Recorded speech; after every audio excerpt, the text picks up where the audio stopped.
أعوذ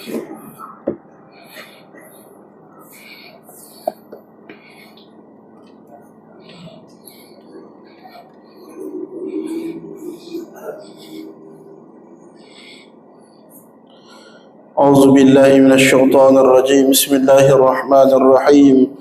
أحييكم بتحية الإسلام ألا وهي السلام عليكم ورحمة الله وبركاته. Marilah sama-sama kita mulakan dan memuliakan kuliah maghrib kita pada malam ini dengan membaca Ummul Furqan Al-Fatihah. A'udzubillahi minasyaitonir rajim. Bismillahirrahmanirrahim.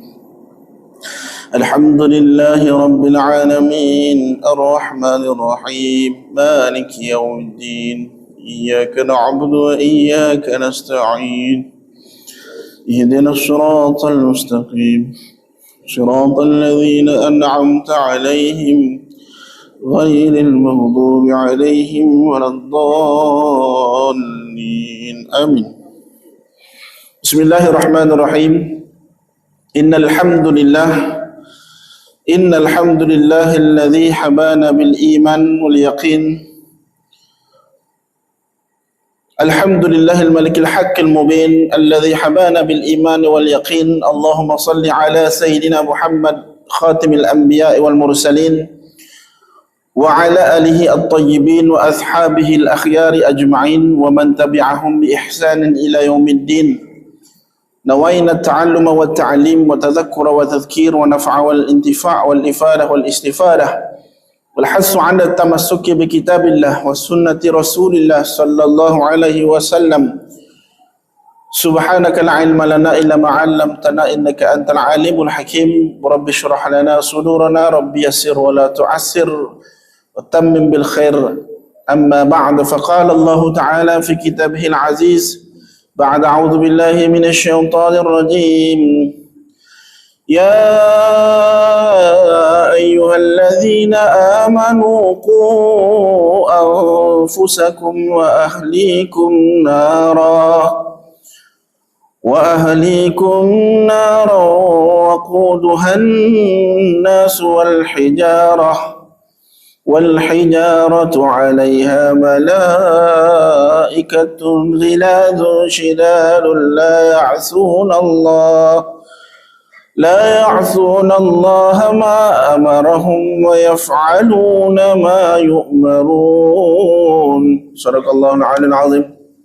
Yang saya muliakan barisan ahli jawatan kuasa Surau Raudatul Jannah Taman Sirah Perdana, seterusnya yang saya kasihi dan saya hormati barisan tuan-tuan guru, tuan-tuan imam, tuan-tuan bilal, para asatidzah yang hadir, dan yang saya doakan kebaikan tuan-tuan muslimin, ayah-ayah, abang-abang, adik-adik yang dirahmati oleh Allah Subhanahu wa taala sekalian.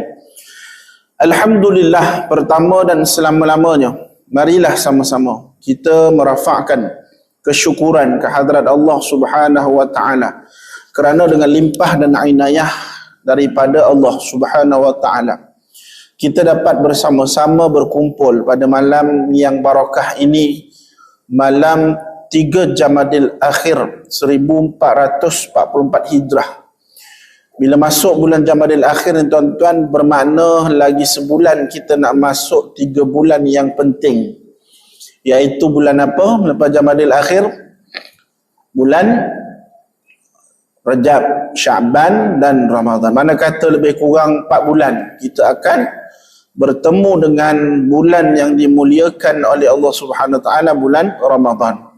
Ulama-ulama salafus salih apabila nak menyambut ketibaan bulan Ramadan, mereka bukan buat persiapan hari ni nak besok nak sambut, hari ni buat persiapan. Tidak. Mereka membuat persiapan seawal 6 bulan pertama. Mana kata pada bulan Jamadil awal lagi sudah membuat persiapan dari segi mental dan fizikal. Kerana bulan Ramadan ni tuan-tuan adalah bulan yang Allah sangat rindukan dan Allah sangat suka memberi keampunan dan keridaan kepada Allah, kepada hamba-hambanya yang memohon keampunan, dan Allah Subhanahu wa taala membentangkan keampunan dan juga kerahmatan kepada hamba-hambanya. Nabi sallallahu alaihi wasallam 6 bulan pertama dah bersedia dengan buat apa? Puasa sunat Isnin Khamis. Kita sehari esok sebelum nak puasa masih lagi menterdarah lagi, makan sesuka hati. Kalau boleh klaim makan sepuih-puih. Sebab apa? Takut besok puasa tak dapat makan. Pemain banyak dia order kat Food Panda tu kan. Kita tu bezalah. Ala kulli hal, Jamadul Akhir ataupun kita dah masuk bulan Jamadul Akhir ni bermakna tak lama lagi kita akan menempuh bulan yang mulia, Rajab, Syaban dan seterusnya bulan Ramadan.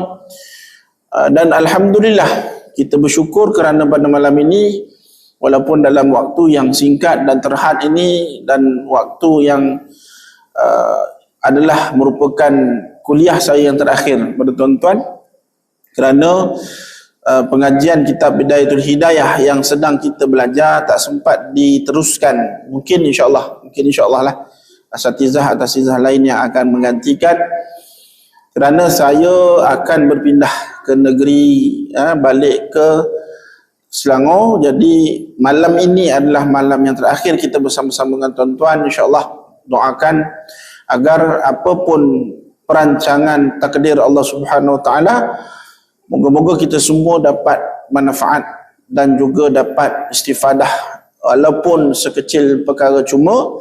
Dan saya harap tuan-tuan doakan agar kita semua nanti bertemu di dalam syurga insya-Allah. Jadi malam ini kita tak meneruskan pengajian kitab Bidayatul Hidayah, namun saya suka untuk kongsikan sedikit wasiat yang terakhir. Terakhir tu takut-takut meninggal, tak tahu kan, mati ni kita tak tahu siapa yang akan pergi dulu, sama ada saya ataupun tuan-tuan. Namun kalaulah ada peluang, dan alhamdulillah kita ada ruang dan peluang ini, saya mengambil kesempatan ini untuk kita sama-sama muhasabah diri. Bukan untuk saya pesan ni nak bagi tahu saya ni baik daripada tuan-tuan, tidak, tapi kita nak sama-sama mengingat kan, bahawasanya bila tiba waktunya nanti kita tahu dah, kita dah buat persiapan kan. Mana kata kita tak adalah terpinga-pinga bila datang waktu tersebut. Sebagaimana kita datangnya waktu Covid dulu, sehari sebelum Covid tu ramai orang pergi berpesta, orang pergi keluar, orang tak sangka pun bahawasanya esok tu akan adanya PKPD kan, PKP, sampai orang yang balik kampung terpaksa balik pada malam yang sama, orang yang bercuti terpaksa bersiap-siap. Jadi persiapan itu harus disediakan lebih awal tuan-tuan, kerana kita nak buat persiapan ni bukan untuk kita nak menghadapi Covid sekali lagi, na'udzubillah min zalik, tak nak. Tapi kita nak menghadapi satu saat ataupun setiap kali daripada kalangan kita akan merasai satu kali sahaja saat tersebut, iaitu saat kita menghadapi sakaratul maut. Dan bila mana kita dah mati nanti tuan-tuan, itulah baik buruk yang kita bawa, bekal yang kita ada, itu saja yang akan kita bawa. Kalau banyak, kalau cukup, kalau berkat, kalau adanya keredaan Allah SWT, alhamdulillah kita akan ditempatkan di kalangan orang-orang yang mendapat payungan rahmat Riyadhus Salihin, ataupun taman-taman orang-orang yang soleh di alam barzakh, ataupun maupun kita ni menjadi di kalangan orang wali'udzubillah minal mu'adzibin, orang-orang yang akan diazab. Jadi bekalan tu bila nak buat? Sekarang lah. Di ruang yang masa yang ada ni tuan-tuan, insyaAllah kita akan kongsikan sedikit. Kita akan sama-sama lah ambil istifadah daripada ayat yang saya bacakan kepada tuan-tuan pada awal muqaddimah tadi, berkenaan dengan ayat yang Allah ingatkan kepada kita. Tuan-tuan, Rasulullah sallallahu alaihi wasallam, "Wa ma arsalnaka illa rahmatan lil alamin." Benar kata Allah Subhanahu wa taala, Allah utuskan nabi ni kepada kita ni bukan sahaja menjadi rahmat kepada manusia, bahkan kepada seluruh alam. Apa sahaja yang ada pada tubuh batang tubuh Rasulullah SAW adalah sesuatu yang lebih mulia daripada alam ini. Sebab itu rahmat daripada Nabi SAW lebih besar, bukan sekadar apa yang Nabi bawakan dari sudut agama yang kita anuti sekarang, bahkan lebih daripada itu, di mana bukan sahaja Nabi, wa ma arsalna, kata Allah SWT, basyiran wa nadhiran. Bukan sahaja Nabi itu diutuskan untuk memberi rahmat, bahkan antara tugas seorang Nabiyun itu membawa berita gembira. Basyiran, kita sekarang ni mungkin dah banyak kita tahu dengan kita pelajari ilmu-ilmu tentang berita-berita gembira berkenaan dengan apa yang Nabi bawakan kepada kita, dan alhamdulillah semua di kalangan kita yang ada di dalam surau Raudatul Jannah pada malam ini, dan insyaAllah pada malam-malam yang akan datang, kita semua adalah di kalangan orang yang akan mendapat berita gembira tersebut. Apa dia berita gembira tu? Adalah kita ni menjadi orang yang diridai oleh Allah bila mana kita aslamna, kita memeluk agama Islam, dengan kita menegakkan kalimah yang aulia, kalimah yang agung, iaitu la ilaha illallah Muhammadur Rasulullah. Malam ini semua di kalangan kita bertuah dan seharusnya bergembira dengan keislaman yang kita anuti sejak daripada lahir kita ni. Bersyukur tuan-tuan. Orang lain kat luar sana ada orang yang baik-baik, lebih baik daripada kita, kan? Sifatnya, akhlaknya, hatinya lembut, baik, mudah nak memberi nasihat, mudah nak menerima nasihat, tak pernah kacau orang, tak pernah buat jahat dengan orang, tak pernah degil orang. Tapi sayang, dalam hatinya ataupun dia tidak lagi mendapat, belum lagi mendapat petunjuk hidayah, iaitu yang paling tertinggi, tiket ataupun kunci untuk masuk ke dalam syurga Allah SWT, iaitu tak mampu lagi nak melafazkan kalimah la ilaha illallah Muhammadur Rasulullah. Lihat saja kat luar saja, kawan-kawan India kita yang berbangsa Hindu, yang beragama Hindu, yang beragama Buddha, beragama Kristian, di kalangan tak kisahlah bangsa apa sekalipun, di luar sana masih ramai yang tidak mendapat nikmat yang sangat besar yang kita sedang kecapi sekarang ni. Malam ini tuan berada dalam surau ini, tuan-tuan dijamin oleh Allah SWT satu benda yang Allah jamin, man akhir kalam la ilaha illallah. Barang siapa yang akhir kalam perkataan dia itu, hidupnya itu bergantung dan dia memeluk agama, dia beriman, dia tidak melakukan syirik, dia beriman kepada Allah dengan mengatakan la ilaha illallah Muhammadur Rasulullah, dakhalal jannah. Ini janji Allah SWT, jamin Allah SWT, kita semua yang di dalam surau ini akan masuk syurga. Tinggal lagi, adakah syurga yang kita masuk itu kita kena transit dulu kat neraka? Itu bergantung kepada amal kita lah. Tapi kalau boleh jangan transit kat dalam neraka, biar dapat masuk syurga terus. Jadi beruntungnya kita ni tuan-tuan, bukan sekadar kita dapat memahami dan juga menghayati berita gembira yang Nabi bawakan, basyiran wa nadhira.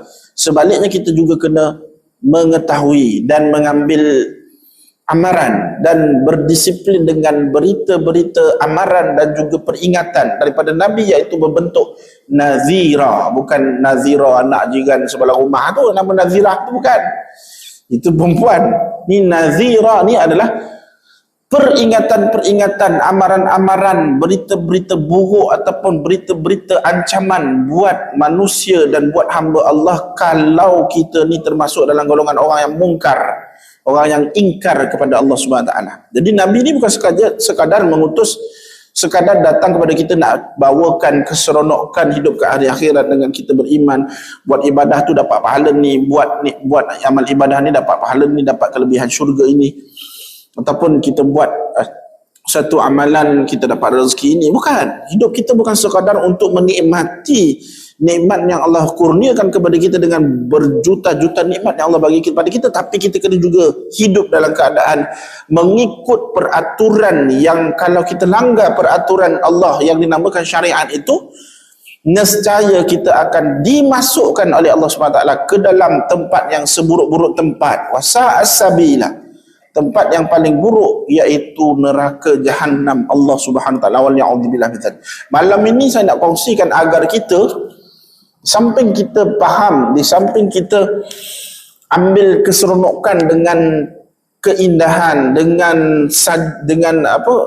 sajian ataupun dengan hadiah-hadiah ataupun segala balasan yang begitu lumayan yang bakal Allah berikan kepada kita kalau kita ikut, kalau kita jadi orang mukmin yang baik, kalau kita beribadah, kalau kita bersedekah, kalau kita berzakat, kalau kita senyum, kalau kita buat apa sahaja perkara-perkara baik. Bukan kita hanya nak mengenang keenakan, kelazatan, kenikmatan yang bakal kita kecapi kat syurga, tapi kita kena tahu juga kisah dan juga keadaan dan betapa dahsyatnya, betapa bahayanya keadaan kalau kita tak berhati-hati di dunia ini, dengan kita akan diazab dengan sehebat-hebatnya, dengan keadaan neraka yang Allah jadikan itu tempat yang paling dahsyat sepanjang pengetahuan kita. Tempat itulah Allah Subhanahu Wa Taala jadikan tempat yang seburuk-buruk tempat.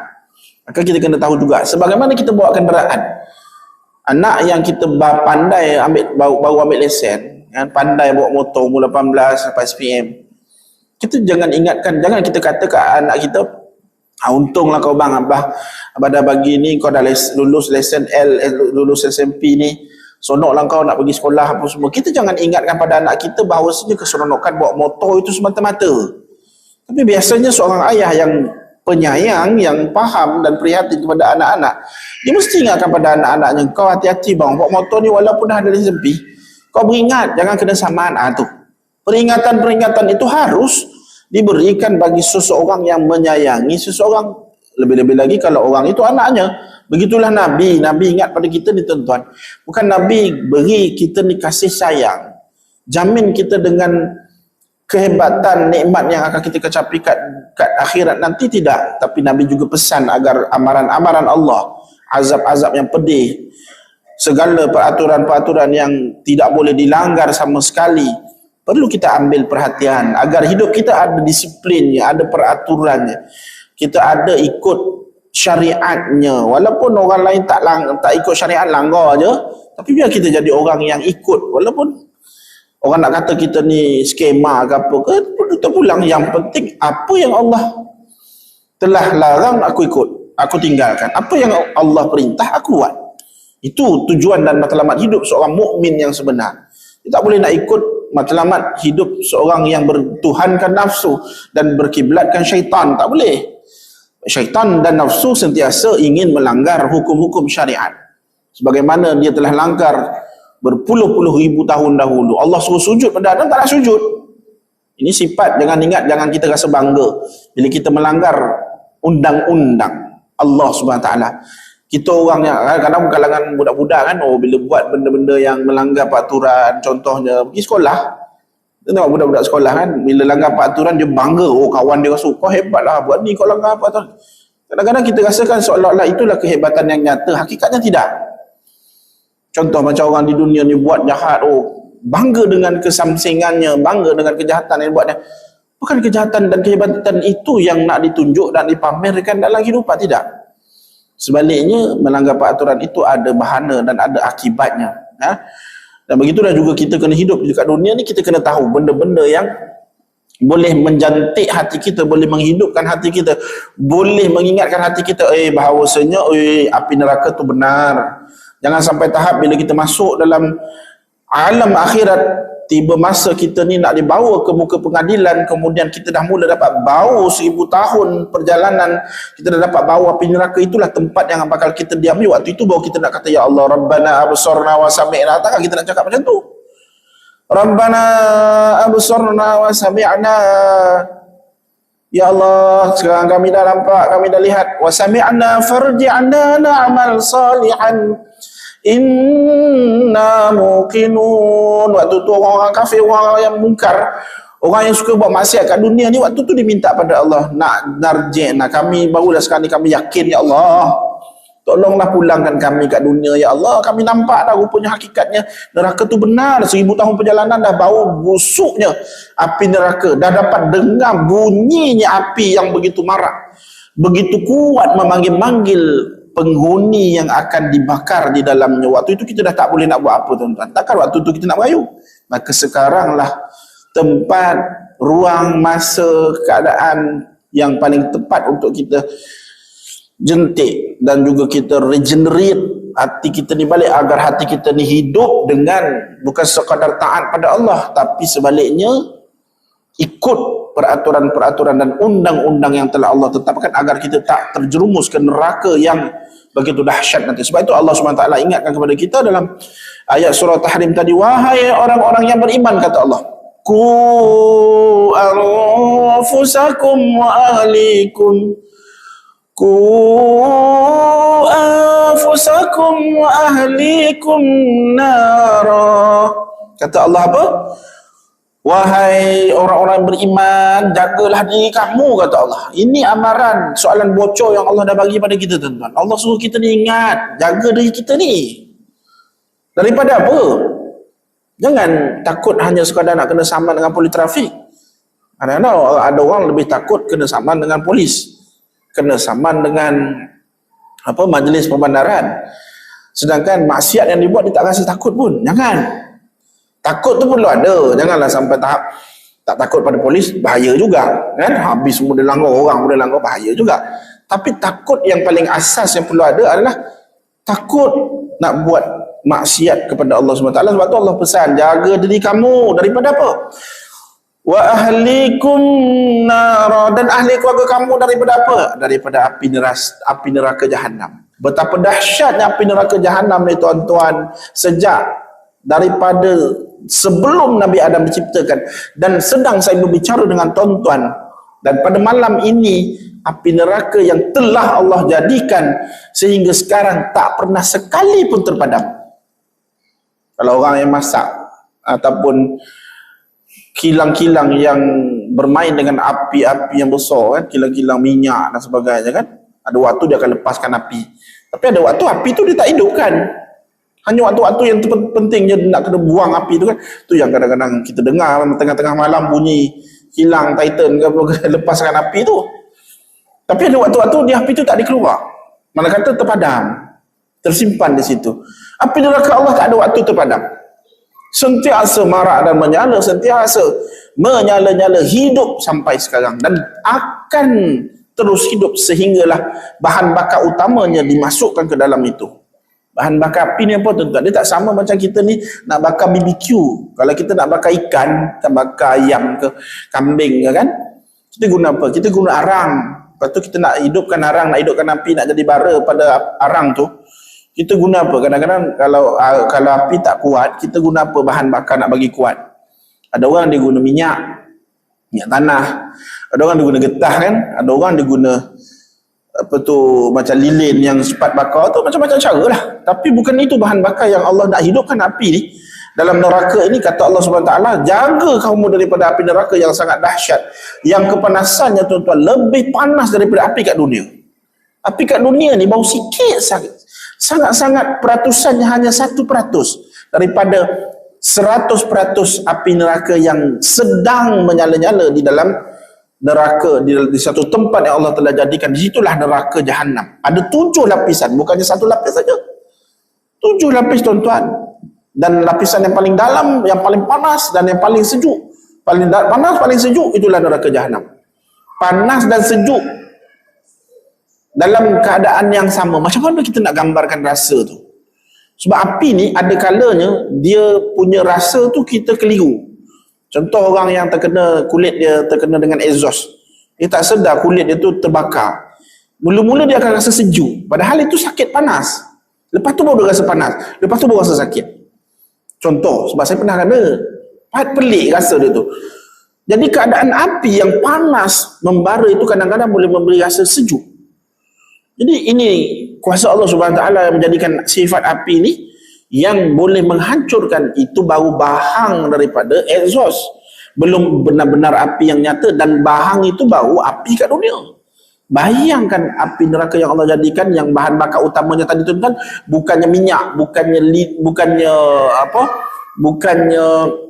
getah, bukannya kertas yang mudah terbakar. Tidak. Kata Allah Subhanahu Wa Taala, berhati-hati, beringatlah dengan api neraka yang aku jadikan ini, yang dahsyat sifatnya, yang sentiasa membakar dan takkan pernah terpadam. Bahan bakar utamanya Allah kata apa? Waquduhan nasu wal hijarah.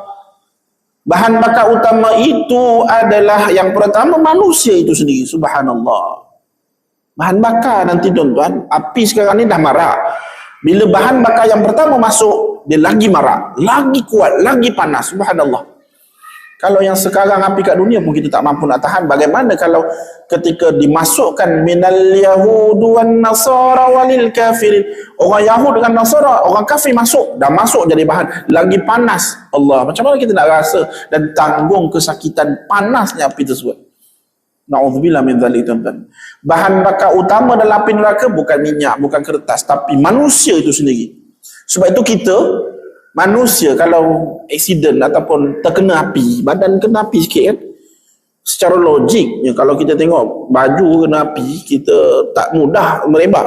Tapi bila kenanya baju tu dipakai oleh manusia, kenapa kadang-kadang kita tengok cepat betul tapi tu merebak? Sebab sifat kita ni tuan-tuan, manusia ni dia mudah terbakar. Jangan ingat mudah terbakar ni kertas, kan? Jangan ingat mudah terbakar ni daripada bahan-bahan metanol, etanol, gas-gas yang ada di bawah muka bumi, bahan-bahan yang mudah terbakar. Bukan itu saja, manusia itu juga sifatnya mudah terbakar. Bukan terbakar dalam hati tu, hati tu pun mudah terbakar juga kadang-kadang, kan? Sebab kita ni ada nafsu, kita ada sifat amarah pun mudah terbakar juga. Sebab tu Nabi pesan, orang yang marah ni mudah marah. Cara paling terbaik untuk kita nak buang, nak kurang sifat amarah adalah dengan cara al-wudu. Kata Nabi, caranya falyatawadda, maka ambil wudu. Ketika mana kau marah, inda ghadab, ketika kamu marah, ambil wudu. Mula-mula Nabi ajar, benda pertama, kalau kamu sedang duduk, berdiri. Kalau kita ni nak, kalau kita tiba-tiba nak marah ataupun kita sedang marah, datangnya marah, Nabi kata kalau duduk berdiri. Kemudian kalau idza waqafa, kalau kamu bangun, kamu qama.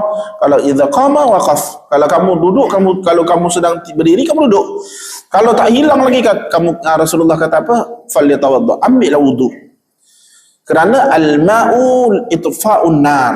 Kerana air itu boleh menghilangkan sifat api.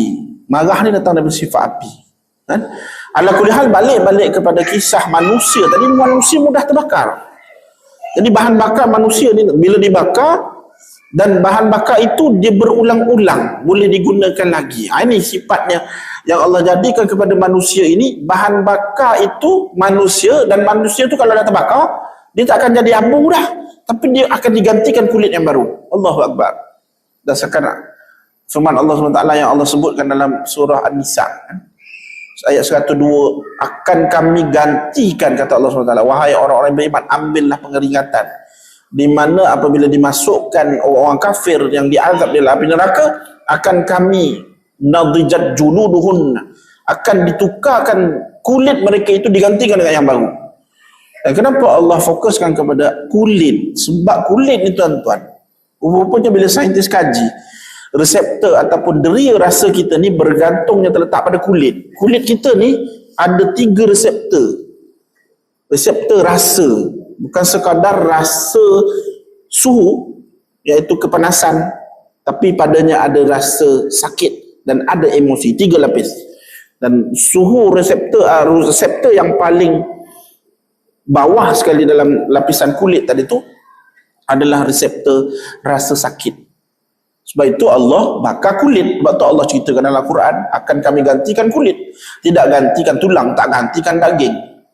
Sebab orang yang dah hilang kulit, contoh orang insiden, kulit dah tercabut kan, cuba tekan daging, dia tak sakit dah, dia tak sakit. Sebab saraf pada kesakitan itu terletak pada kulit. Subhanallah. Sebab tu nak beritahunya, sains ataupun Al-Quran sebenarnya, sains sebenarnya tertakluk kepada Al-Quran. Sains itu tertakluk pada Al-Quran, bukannya Al-Quran yang menepati sains. Kadang-kadang orang kata, hebatlah Al-Quran ni, dia tepatlah dengan sains. Salah. Sebenarnya sains itu sendiri yang tepat dengan Al-Quran. Apa yang Al-Quran sebut tu yang menepati sains. Bukannya kita kata Al-Quran ni, Al-Quran yang kena dengan sains. Tidak, sains itu sebenarnya yang kena dengan Al-Quran.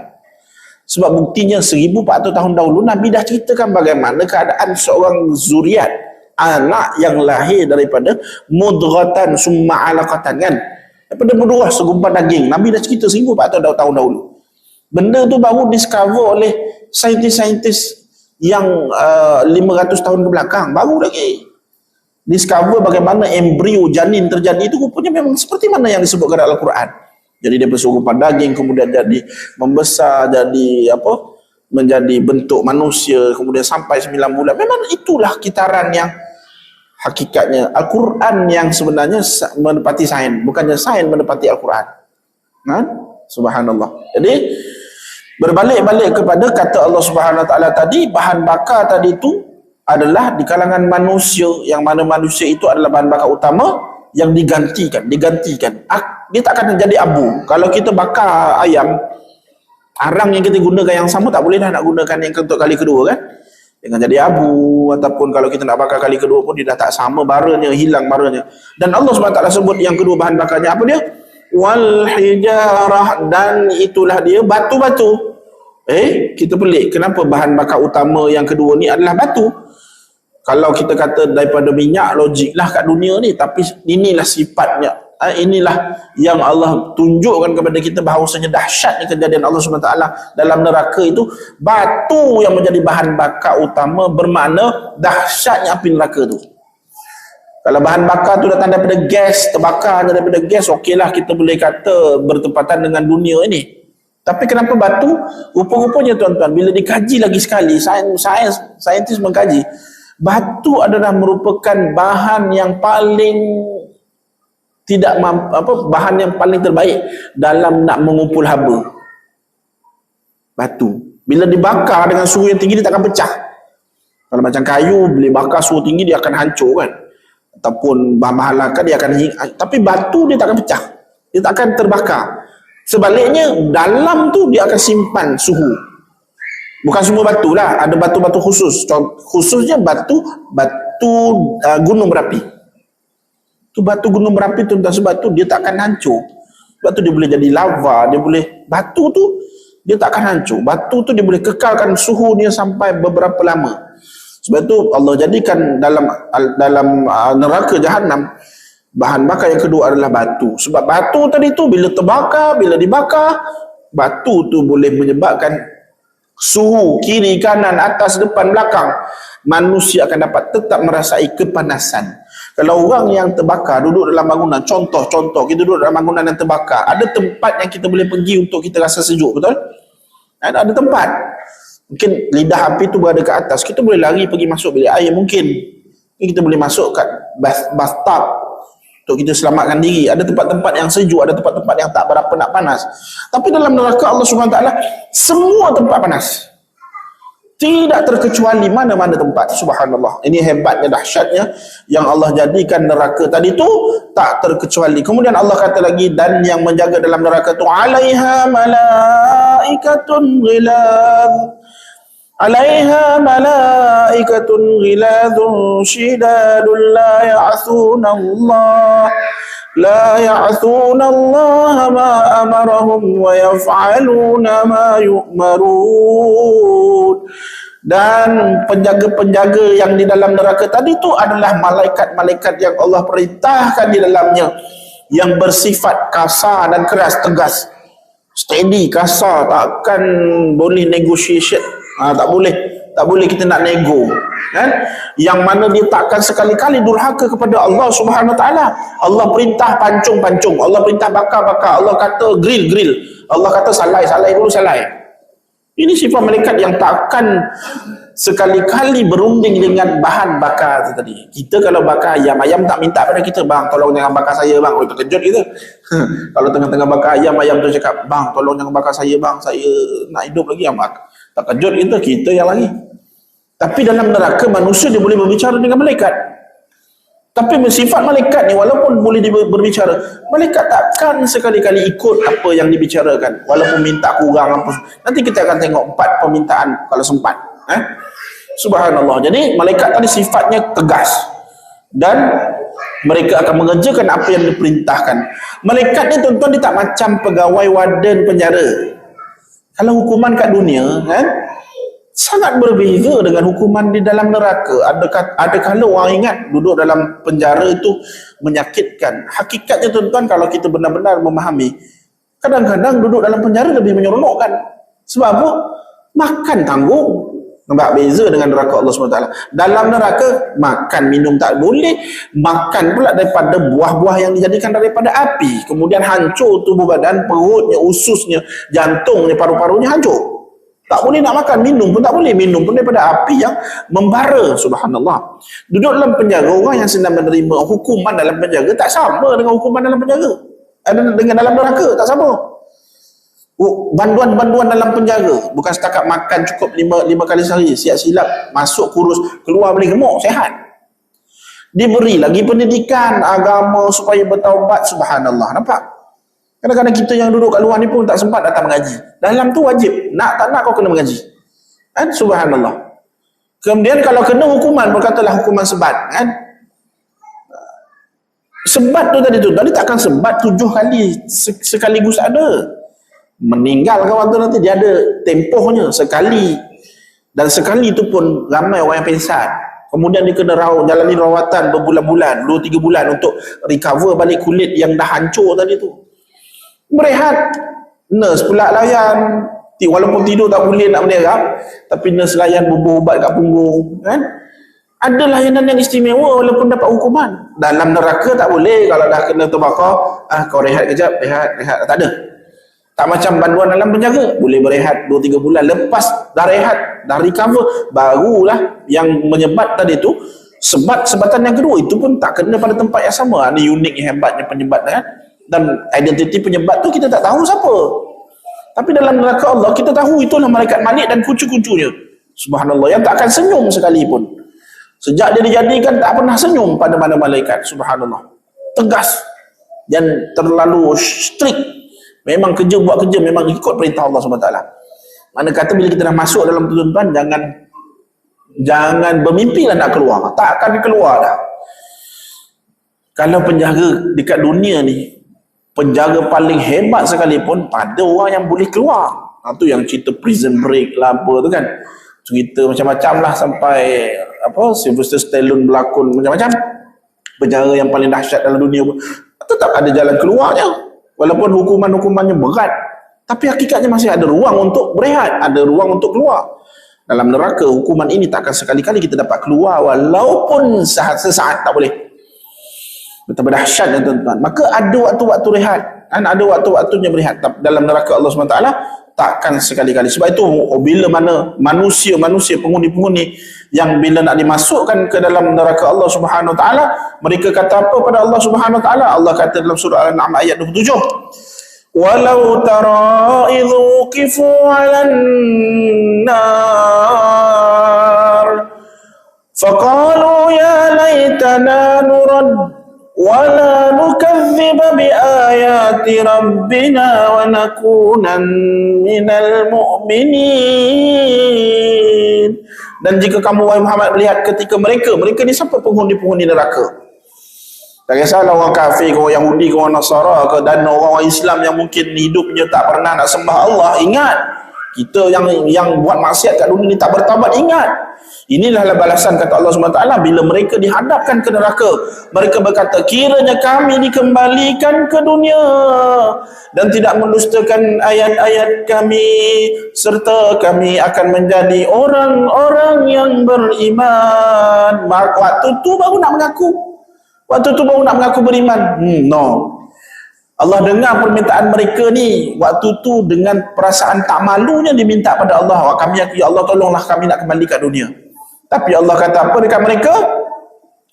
Mereka minta dengan cara macam mana? Mereka minta lagi. Allah tak cakap apa-apa masa tu. Kemudian dirakamkan dalam Al-Quran. Allah kata mereka minta dengan berdoa. Rabbana akhrijna minha.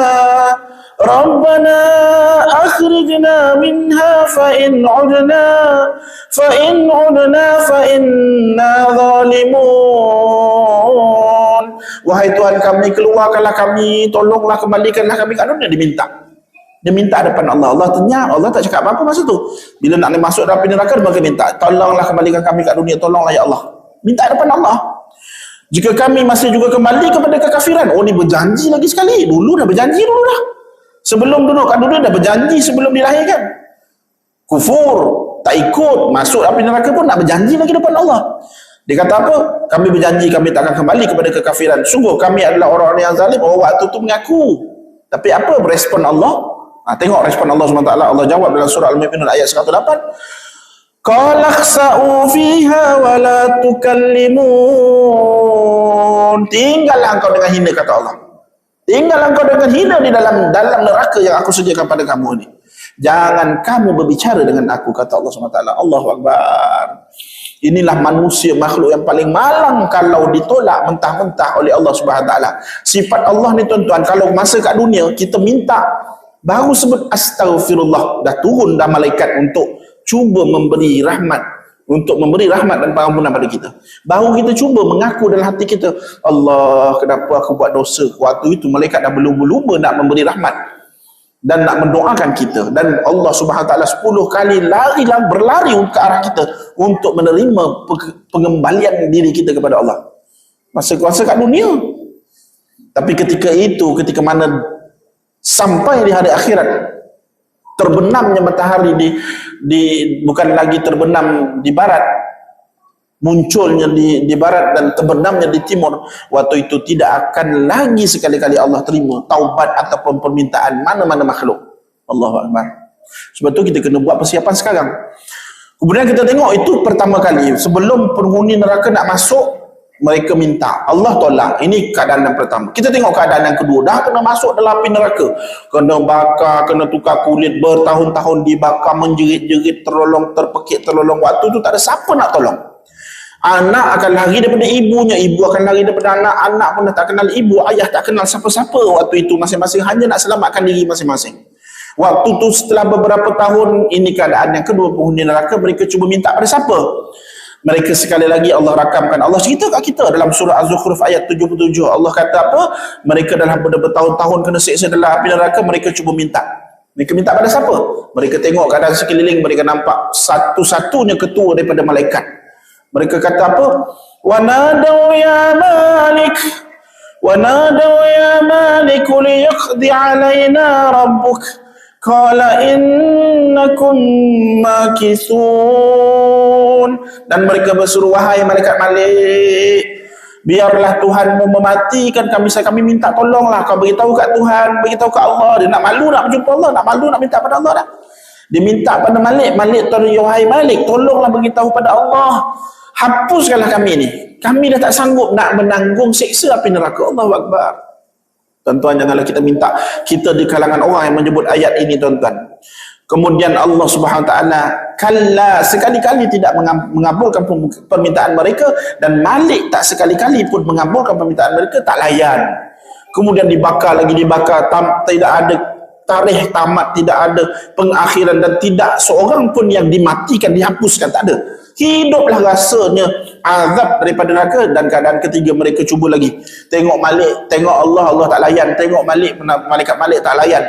Mereka merhati keadaan sekeliling, mereka nampak siapa? Mereka nampak penjaga-penjaga neraka yang berada dalam tu. Ustaz, penjaga-penjaga neraka ni tak terbakar ke? Tak. Sebab Allah jadikan itu sistem dia. Khusus makhluk yang boleh, ada kelebihan yang boleh tahan api neraka, dia tak akan rasa panas. Itu kelebihan, ada shield, ada pelindung bagi neraka-neraka ni. Dan tugas mereka ada tugas lah. Mana yang kena bakar, mana yang kena ada dalam neraka ni, tu kan bukan kena bakar saja. Ada yang kena tarik lidah, dipotong, ada macam-macam kan. Itu kan diceritakan dalam nanti peristiwa Isra Mi'raj, kita tahu bagaimana keadaan orang yang menghempaskan kepalanya batu berulang kali kemudian dibakar, macam-macam.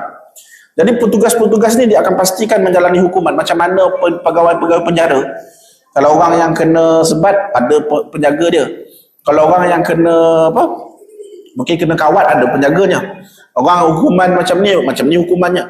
Macam-macam hukuman lah, bergantung kepada jenis hukuman. Jadi malaikat juga begitu. Lalu penghuni neraka nanti dia tengok-tengok kesalahan sekeliling, tak ada orang yang bantu, dia tengok penghuni neraka, mereka minta. Wa qala alladhina finnar, wa qala alladhina finnar li khazanati jahannam ud'u rabbakum yukhaffif 'anna yawman minal 'adzab.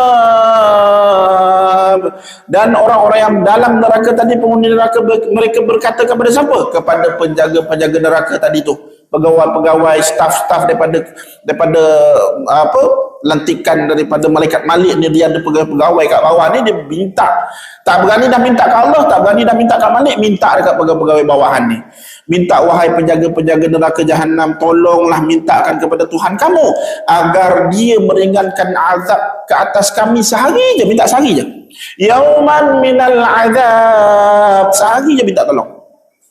Nak minta kembali kat dunia Allah tak layan, nak minta dihapuskan, mana kata tak nak hidup dah, hapus terus, tak hidup, tak nak rasa dah kesakitan tu, malaikat Malik tak layan. Minta pula dekat penjaga neraka supaya tolonglah minta pada Allah, sehari kami nak rehat, sehari je. Dah lama kami tak rehat ni, berpuluh-puluh ribu tahun tak pernah rehat walaupun sehari, minta tolonglah, sehari je nak rehat. Allahu Akbar tuan-tuan, betapa terdesaknya penghuni neraka, sehari pun Allah kata apa? Tidak akan sekali-kali ditunaikan permintaan mereka. Lalu mereka terus dibakar berpuluh-puluh tahun tuan-tuan, dan terakhir mereka tak berputus asa. Ini permintaan penghuni neraka yang keempat, yang terakhir, yang mana mereka melihat bukan lagi pada Allah, bukan lagi pada Malik, bukan lagi pada penjaga-penjaga neraka. Mereka lihat pada keadaan yang tertinggi di syurga, yang ke atas ada penghuni-penghuni syurga yang sedang bernikmati kenikmatan yang tak terhingga, yang tak tercapai di akal, yang sangat tidak terperi keindahan dalam syurga. Mereka kata kepada penghuni-penghuni syurga, wa nada ashabun nari ashabal jannati an afidu alaina minal ma' aw mimma razaqakumullah qalu inna harramahuma 'alal kafirin. Penghuni neraka tadi tengok kat penghuni syurga, tolonglah wahai penghuni syurga, tuangkanlah kepada sedikit satu titis air buat kami, ataupun rezeki yang telah Allah berikan kepada engkau ke atas tadi tu, tolonglah bagi kami sikit. Lalu mereka tak mampu lagi, nak minta masuk ke dalam dunia balik tak mampu, nak minta dihapuskan tak dilayan, nak minta untuk berehat sehari pun ditolak, dan minta pula pada penghuni syurga untuk minum air, nak makan sikit pun daripada nikmat, nak rasa nikmat, dan berpuluh-puluh ribu tahun tak ingat dah macam mana nikmat minum setitis air. Kita kat dunia ni air order sampai berpuluh-puluh gelas tak habis, kita biar macam tu je, punyalah kita tak bersyukur kat dunia. Rezeki yang Allah bagi kat dunia ni, air kita campak begitu sahaja. Ini balasan untuk orang-orang yang suka membazir. Waktu itu rasalah kalau masuk syurga, nak minta setitis air pun Allah kata apa? Innallaha harramahuma 'alal kafirin. Sesungguhnya Allah telah haramkan kepada kamu dua-dua ni, air dengan rezeki Allah haram buat kamu. Rasalah azab dan juga duduklah, tinggallah dalam neraka tu selama-lamanya. Allahu Akbar tuan-tuan. Kalau kita termasuk dalam tempoh itu tuan-tuan, mungkin kita akan merasa satu ataupun dua ataupun tiga ataupun empat keadaan ini. Sebab itu kita kena berpegang teguh dengan kalimah la ilaha illallah, agar satu masa nanti sekurang-kurangnya kita tak duduk selama-lamanya, kita akan masuk juga ke dalam syurga. Dan kata ulama, bila kita masuk dalam syurga tuan-tuan, duduk dekat pintu syurga tu sahaja dah habis 10,000 tahun. Duduk berehat, belum minta nikmat lagi. Orang yang dia Islam tapi dia ada buat dosa, dia kena bakar dalam api neraka, kena masuk dalam syurga 10,000 tahun sahaja dia berehat, sebab kepenatan kena seksa dalam api neraka tadi. Wa'udzubillah min dzalik. Sebab itu Allahumma ajirna minan nar. Sebab itu kata Nabi ajarkan dua keadaan. Kita ni kalau nak selamat dari api neraka, yang pertama, jangan lupa baca Allahumma ajirna minan nar. Pada sembahyang subuh dengan maghrib berjemaah, 7 kali imam baca tu, ikutlah imam. Sebab apa? 7 lapisan neraka ni kita nak selamat daripada ke-7 lapisan neraka. Allahumma ajirna minan nar. Yang kedua, kalau kita nak selamat dari api neraka ni tuan-tuan, jangan kita lokek untuk menangis kerana Allah SWT. Minta ampun pada Allah. Air mata walaupun setitis yang gugur, yang membasah janggut dan juga jubah kita ataupun sejadah kita, itu bukti Allah tak akan, Allah haramkan tubuh dan jasad kita dibakar oleh api neraka. Sebab itu amaran buat orang-orang yang tak pernah menangis kerana Allah, cubalah cari sesuatu untuk menyesali perbuatan dosa yang kita pernah lakukan, dan biarlah tangisan itu menjadi bukti. Yang ketiga, kalau kita nak selamat dari api neraka, Nabi ajarkan agar setiap kali selepas solat tahiyat akhir fil alamin innaka hamidum majid, amalkan 4 doa ini. 4 doa sebelum salam. Allahumma inni a'udzubika min adzabi jahannam. Ya Allah, lindungilah kami daripada azab api neraka jahannam. Wa a'udzubika min adzabil qabr, dan azab api neraka, azab kubur. Wa a'udzubika min fitnatil mahya wal mamat, dan lindungilah kami daripada fitnah kehidupan dan kematian. Wa a'udzubika min syarri fitnati masiihid dajjal, dan lindungilah kami daripada fitnah dahsyatnya Masih ad-Dajjal. 4 doa ni Nabi tak pernah tinggal sepanjang hayat Nabi baru bagi salam. Ini doa tuan-tuan, amalan yang kita boleh sama-sama amalkan. Moga-moga kita terselamat daripada bakaran dan juga dahsyatnya api neraka, insya-Allah. Sebagai kesimpulan dan sebagai akhir kalam, saya mohon ampun maaf kepada tuan-tuan.